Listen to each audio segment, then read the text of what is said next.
기록되는 것을 통해서 하나님의 뜻은 때가 찰 때 반드시 성취된다는 이 명제를 다시 한번 확인하게 됩니다. 하나님의 뜻은 때가 찰 때 반드시 성취됩니다.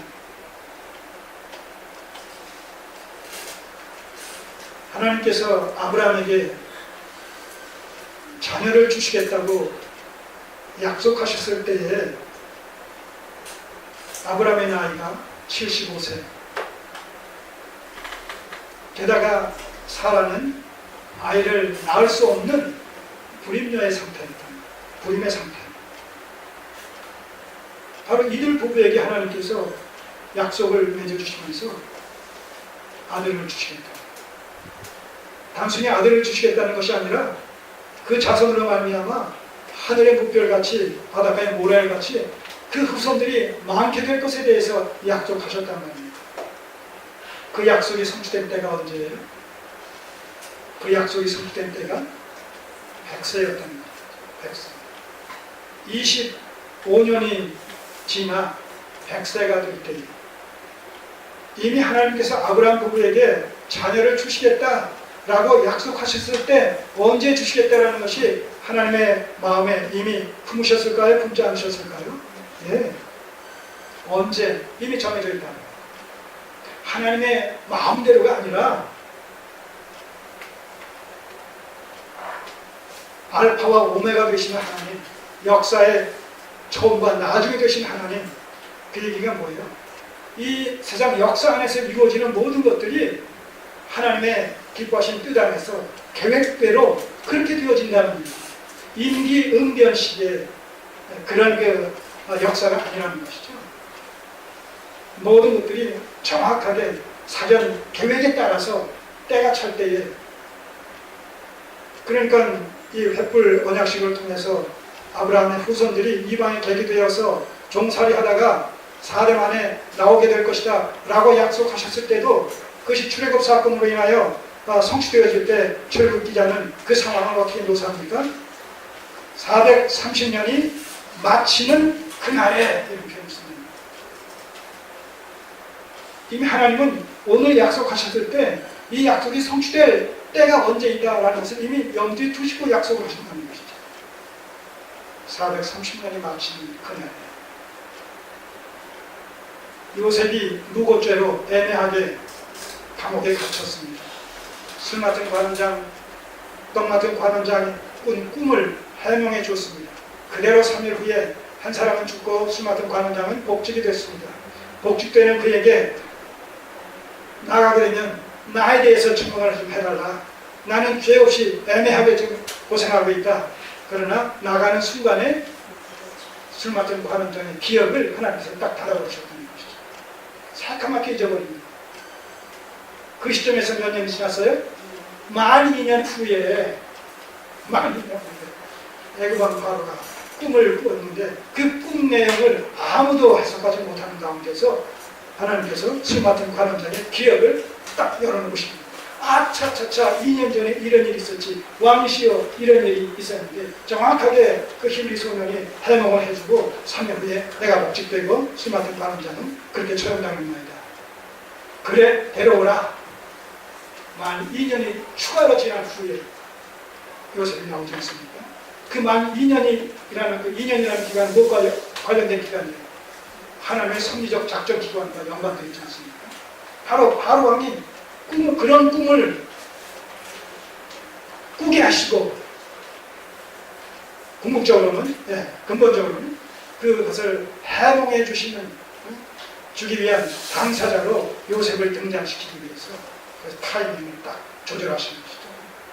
이런 사실들을 우리가 얼마든지 확인할 수 있지 않습니까?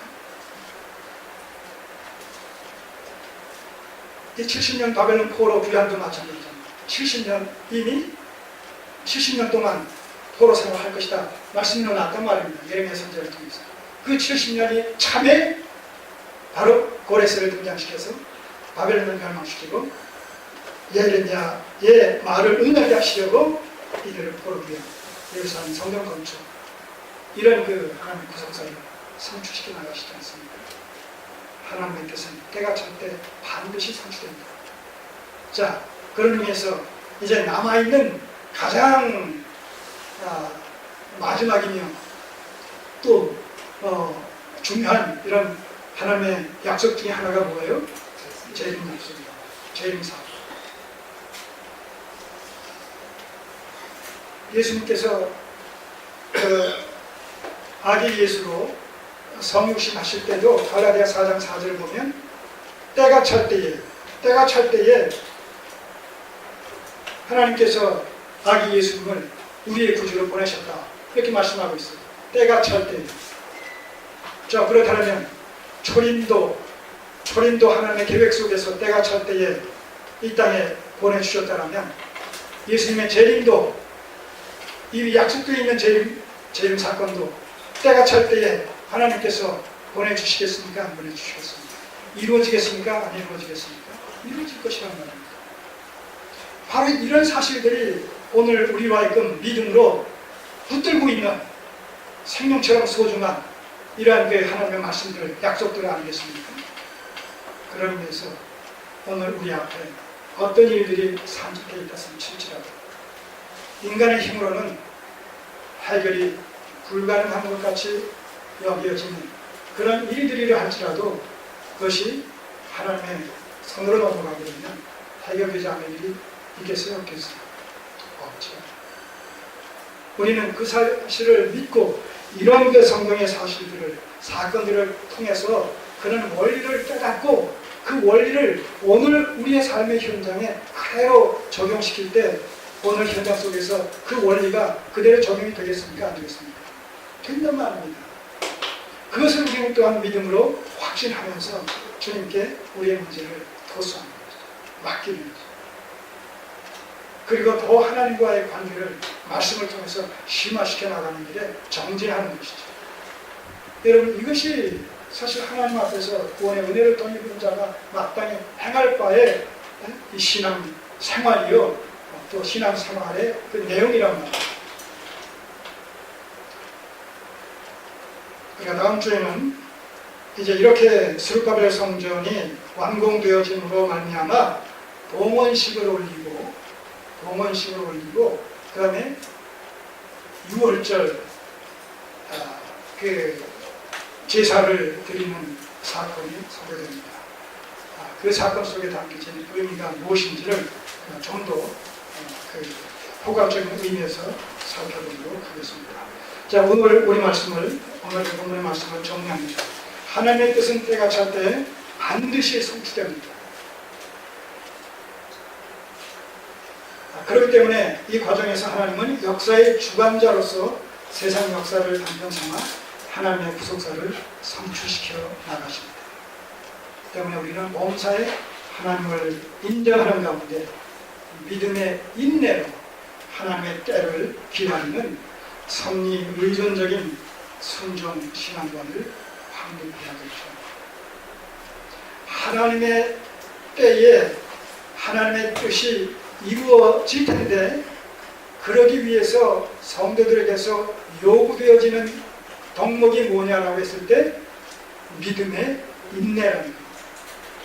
그런 면에서 히브리서 기자는 믿음의 인내야말로 하나님의 뜻을 이루시는 첩경으로 작용한다. 믿음의 인내는 하나님의 뜻을 이루시는 첩경으로 작용한다. 이렇게 말하고 있어요. 우리에게서 필요한 것은 믿음의 인내. 하나님의 뜻이 때가 될 때에 반드시 성취될 것이라는 것을 믿고 확신하는 그 믿음에 근거한 그 다음에 인내가 필요합니다. 여러분, 그 인내는 우리의 평생이 될 수도 있어요. 우리가 기도 드릴 때에 그 기도에 대한 응답은 우리의 평생에 걸쳐 응답될 수도 있고 우리가 죽은 이후에 응답될 수도 있다는 이런 맥락 속에서 그 응답의 결정권은 하나님께 있는 것이기 때문에 그것을 하나님께 맡기고 우리 입장에서는 그런 하나님을 믿고 확신하면서 살아가는 것. 이게 섭리 의존적인 신앙의 신앙관의 모습입니다. 기도드리겠습니다.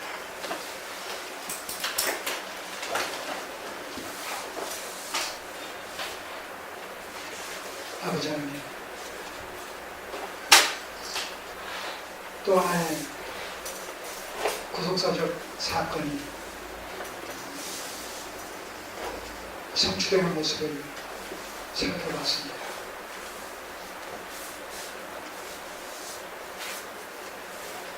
하나님의 구속사의 진영 속에서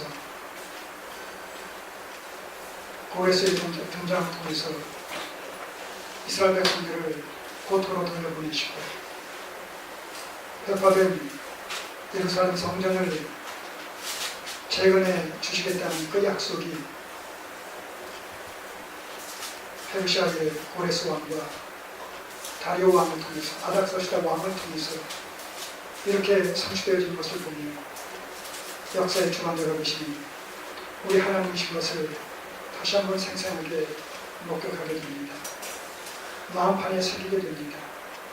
그 하나님께서 21세기 이 세상 역사를 동일한 원리 속에서 장중에 붙드시고 기뻐하시는 뜻대로 또한